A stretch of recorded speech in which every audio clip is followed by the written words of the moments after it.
Alrighty, I'll just go ahead and get started. If people come in late, they'll just have to catch up. Thanks everyone for being here today. I'm really excited to talk about AI literacy and the AI Literacy Act that was in Congress last year. That's still in Congress, I guess. I'm on the East Coast here, so it's the last thing on my schedule for the week, and then I get to go see Doom 2. So I'm excited. Um, I feel like this can be a fairly informal session. I'm going to talk for a little while, and then we can just have an open conversation about anything I've talked about or anything else that is on your mind that came up during the discussion. Feel free to throw questions in the chat. I think that should work, and then I can just get to them in a row at the end after I finish giving my spiel. Or you can just raise your hand and I can call on people, or you can unmute and ask questions then. Yeah, so before we dive in, I'll just give you some background about my organization and the work that we do, and then I'll talk about what I mean when I talk about AI literacy and why it's such an important thing to focus on. And then I'll talk about the AI Literacy Act, which was a bill that was introduced in December in Congress. I'm going to talk about what it is, why it's important, how it came to be, why it's structured as it is, and some possible implications of it. So diving into my background and my organization, I work for a place called the Center for Security and Emerging Technology, CSET. We're a research nonprofit at Georgetown University, and we focus on the intersection of technology and national security and policymaking. So our job is to do a ton of data-backed research on AI, cybersecurity, biosecurity, and then provide evidence-based recommendations to policymakers to help them craft good policy on really complicated subjects. Because they're busy, they have to do a bunch of work on a bunch of stuff, and technology is complicated, and technology policy is equally complicated. We're based mainly in DC, so we focus on federal agencies and Congress by and large, but we also work with national organizations and state policymakers too, particularly in education, because a lot of that happens at the state and local level. I've been doing AI workforce and education policy for about 3 years. And then before that, I've been in the policy space for close to 10 years at various research institutions and on the Hill for a while too. So that's background on me. Now I'm going to jump into AI literacy. So when CSET first started studying the AI workforce back in 2020, we first really had to define what we meant by like an AI worker, because it really means different things to different people. And oftentimes, and especially then, when people use the phrase, they'd be talking about people like PhD computer scientists.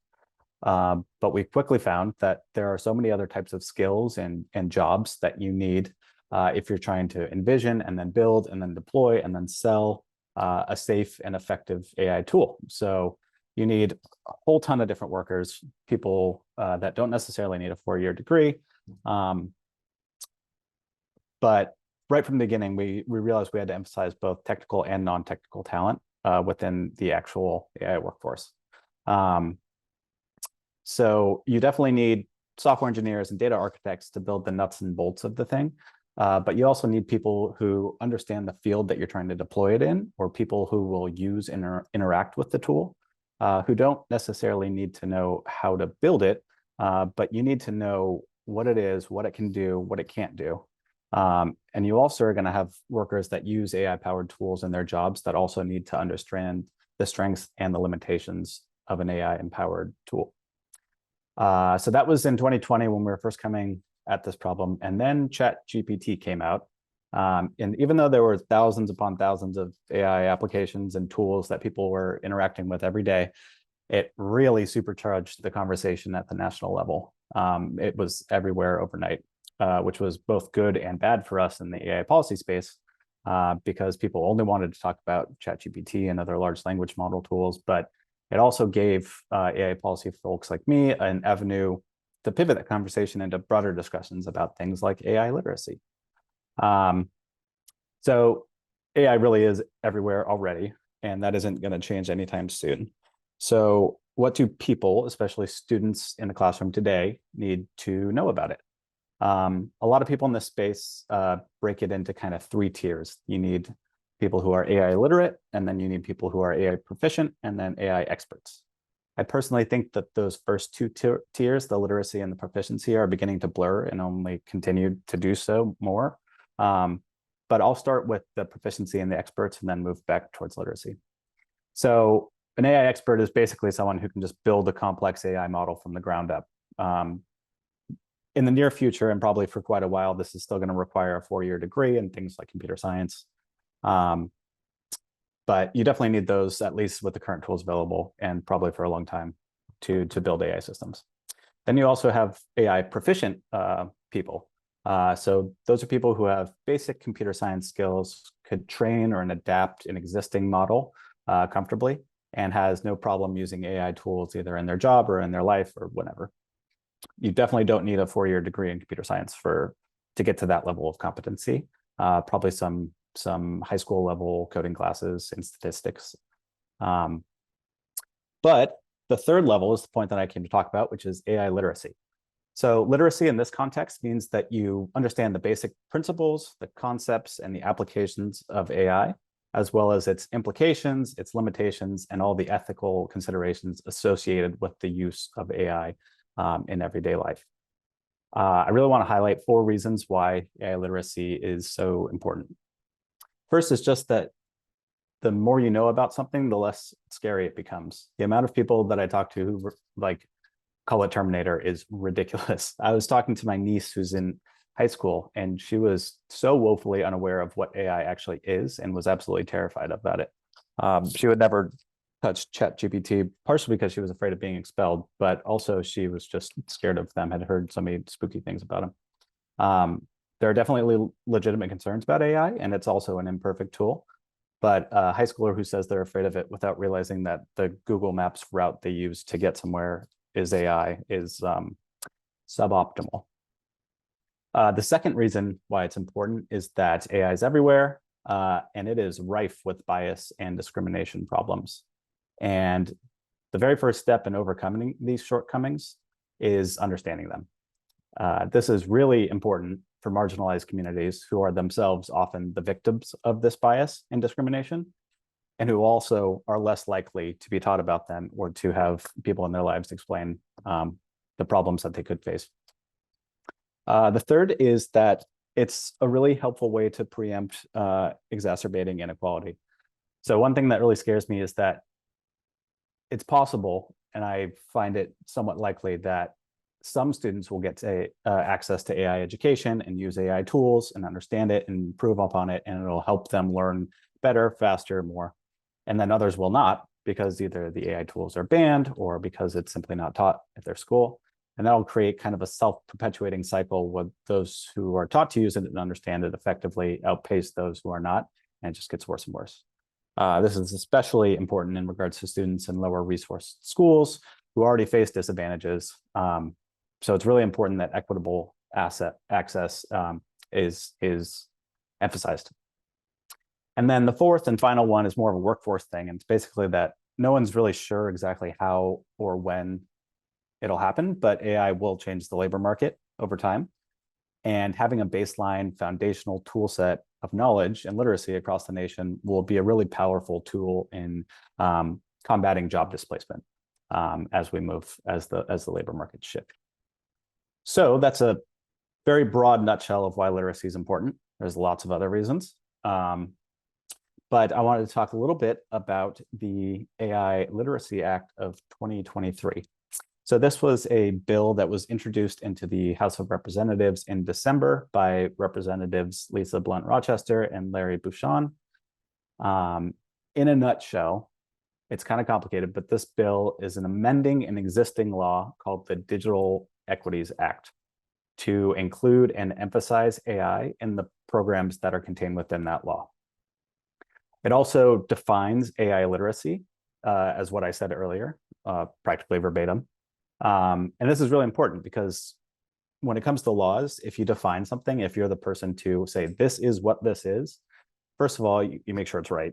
But second of all, other lawmakers, when they're thinking about crafting legislation, like their staffers will literally Google AI literacy, and the thing that pops up is your definition of it.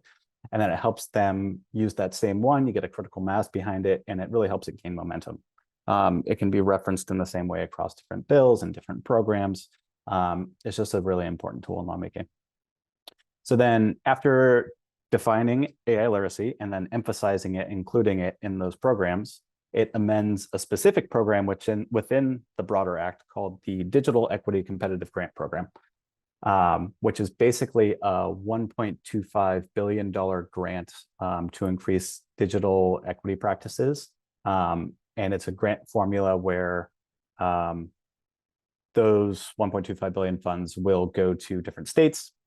All 50 states have applied for it, and it's a formula of which states get the most based on their population, the population of served communities that the bill is targeting within them, and a couple other factors.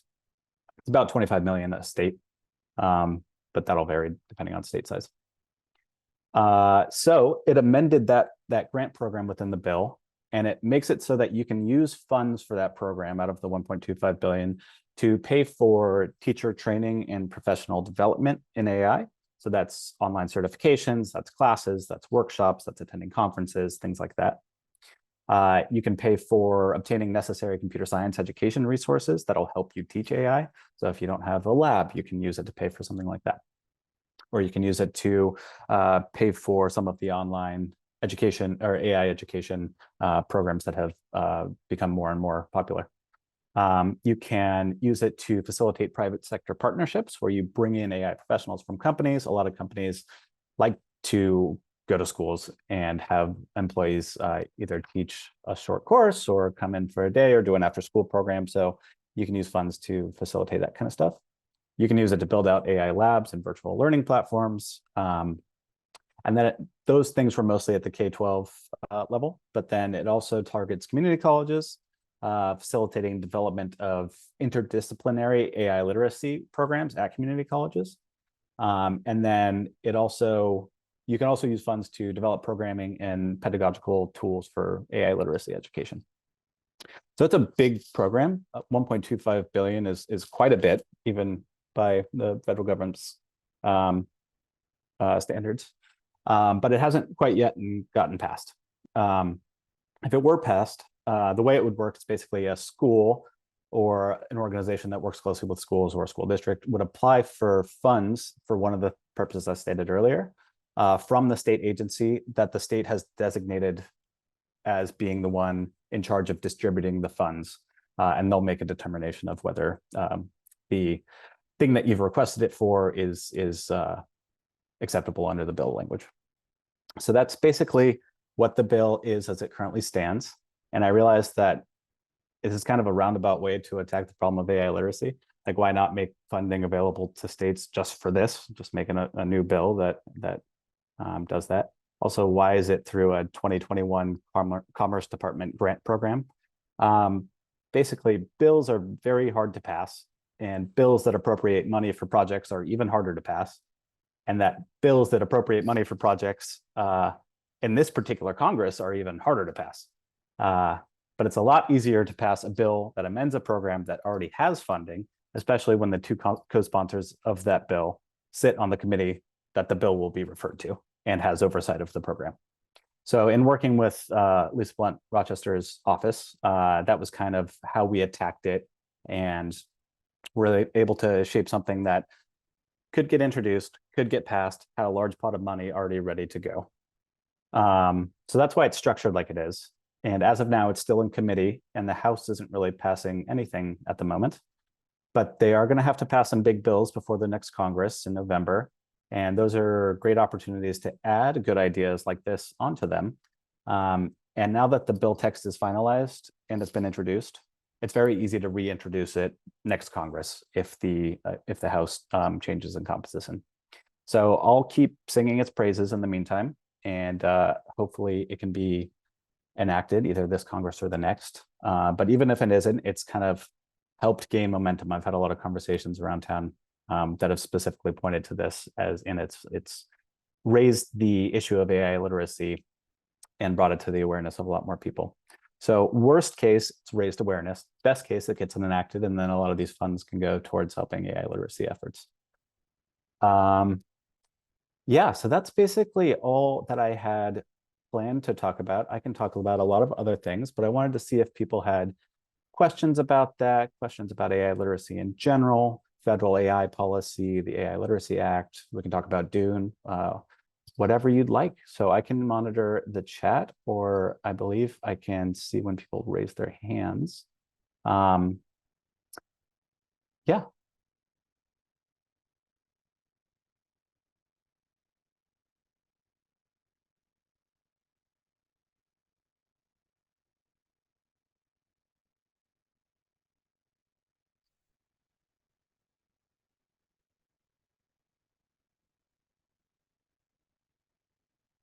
the other,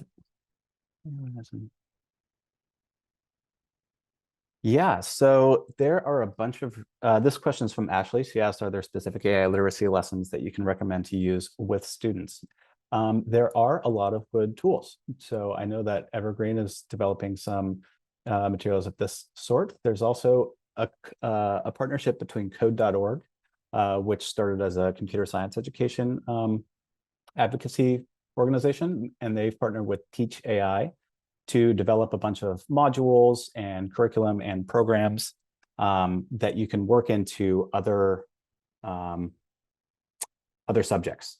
So part of the thing that I often hear about when talking with educators, which is completely understandable and almost obvious, is that adding AI into an already incredibly packed uh, a day in a classroom is just not feasible. Even if you did find the time to go to a professional, as a teacher, even if you did find time to go to a professional development session or find the curriculum or learn what to teach and how to teach it, just fitting it into the day is incredibly difficult. So the approach that a couple of organizations have been taking is basically you don't need to teach like an AI, you don't need to block off an hour of every day to teach AI. You just work it into other subjects. So Teach AI, if you go to their website, has, I believe it's available to the public, has a bunch of modules that you can work into history or the sciences or literature and talk about those subjects through the lens of AI or use AI tools and talk about what that tool is doing. So that's one really good one. There's also, I actually have a list. Let me just read through some of them. This is in no particular order, or um, the order does not indicate which I'm promoting more than the others, but the AI Education Project has some step-by-step lessons plans and a student workbook. They also have AI snapshots that talk about specific types of AI tools and give examples and stuff. AI for K-12, it's AI for K-12, was a NSF funded program that did a lot of early work on AI literacy. And their website, I believe, has a list of outside resources that you can either get for free or pay for. That has demos for AI tool. They have courses for K-12. They have professional development material for teachers. I know a lot of the big tech companies like Google and Amazon have been coming out with stuff. I think IBM has too. But those are a couple of examples. I think there's another one called Ready AI that also has a couple of course modules. But yeah, those are some options. I'll start with Darren Meyer because his was next. If I were introducing the topic of AI literacy to a group of teachers that are very ignorant to AI, where would you start? That's a good question. I think I would take it step by step. There's a lot of really good resources that are very basic. What is AI? And that's kind of the first thing, because to explain the importance of AI literacy to teachers, you need to make them at least very basically AI literate themselves before they can understand the implications of why it's important. So I would start with like a basic, what is AI? What is an AI tool? What is it used for? Why is it important to learn about it? And then I would kind of talk about the importance of it in our world today, which is kind of how I started this presentation with. You need to understand it to be able to use it. It has potential harms, which means it doesn't mean you shouldn't use it, but it's really helpful to understand those harms so you don't get taken advantage of it. by it. And you can identify when it's harming other communities. That's a powerful and useful tool, not only in education, but also in life and ever more increasingly in jobs, not just AI specific jobs. And kind of approach it like that. What is AI? Why is it important to learn about it? What are its uses? Here's some potential ways that you could approach it, resources that I mentioned. Would love to hear your thoughts on AI policies that would safeguard students who are getting unfairly graded from state standardized assessments and how it is impacting their future.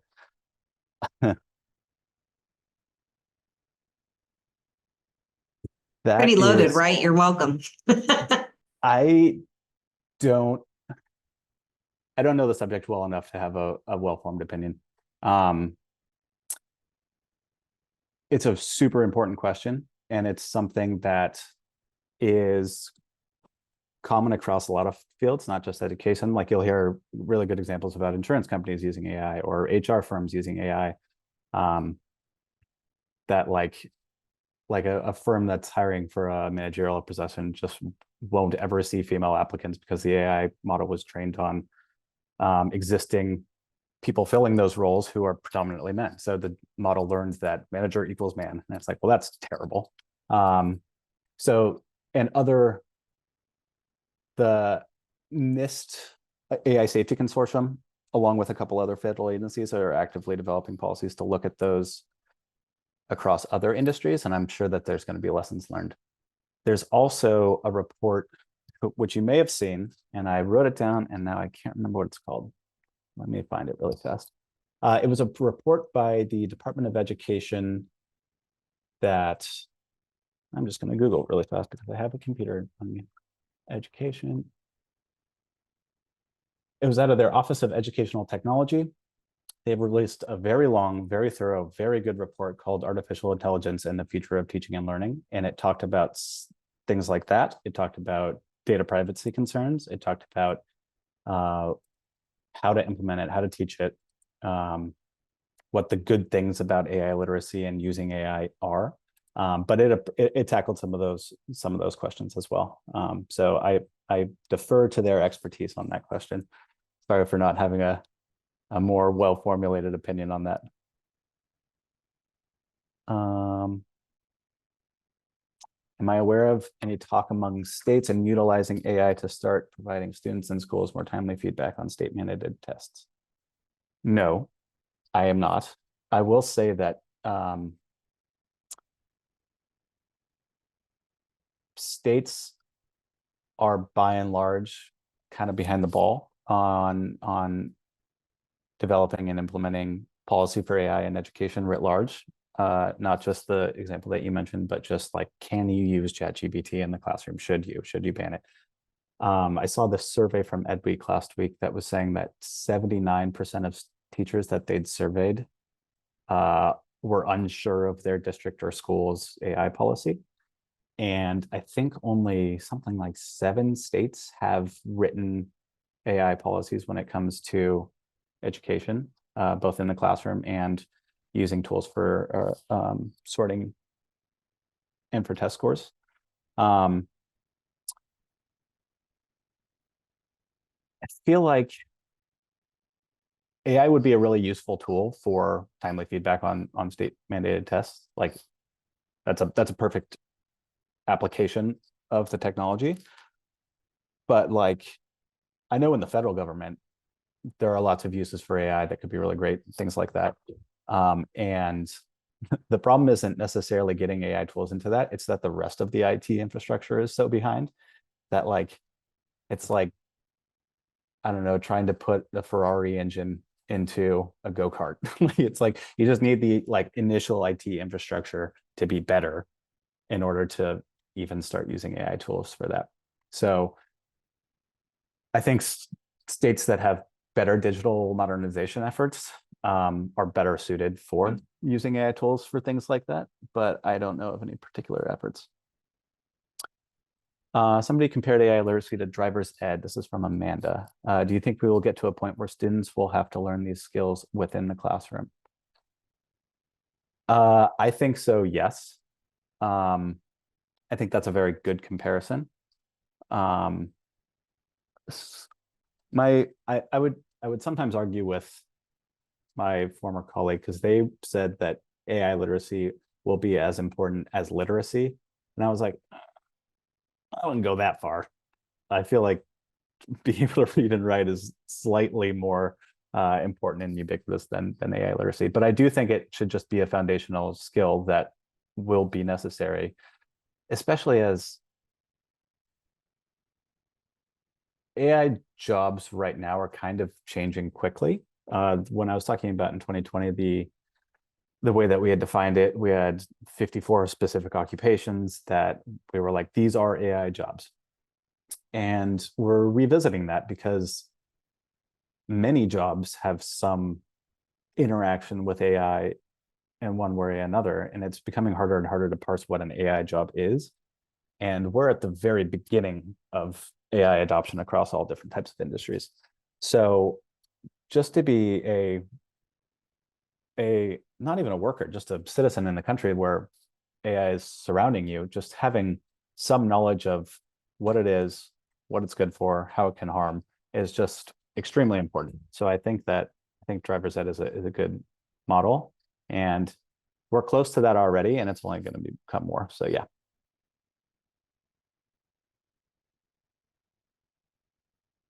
No problem. Those are all very good questions.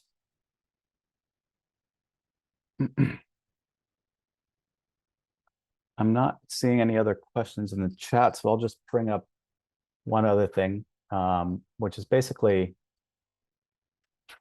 this issue has gotten a lot more attention, like exponentially more. When we were first talking to congressional staff and Congress people and people in a lot of different federal agencies, we'd we'd say things like, you need to implement these policies to strengthen the AI workforce or to improve AI education at community colleges. And the first question would be like, what's AI and why should I care? Like, there was like zero knowledge about the subject at all. And now it's like we're finally, people know what we're talking about. And instead of having to explain what it is, why it's important, we can move straight to like, okay, great, what should we do about it? Like, how do we build the AI workforce? How do we increase education? So it's really heartening, at least at the federal level, that there's been so much action in recent years. So I was very happy to be able to share some of the high level thoughts about it. Hopefully the AI Literacy Act can get passed. And if not, hopefully it can spawn other pieces of legislation like it, because I think it's extremely important.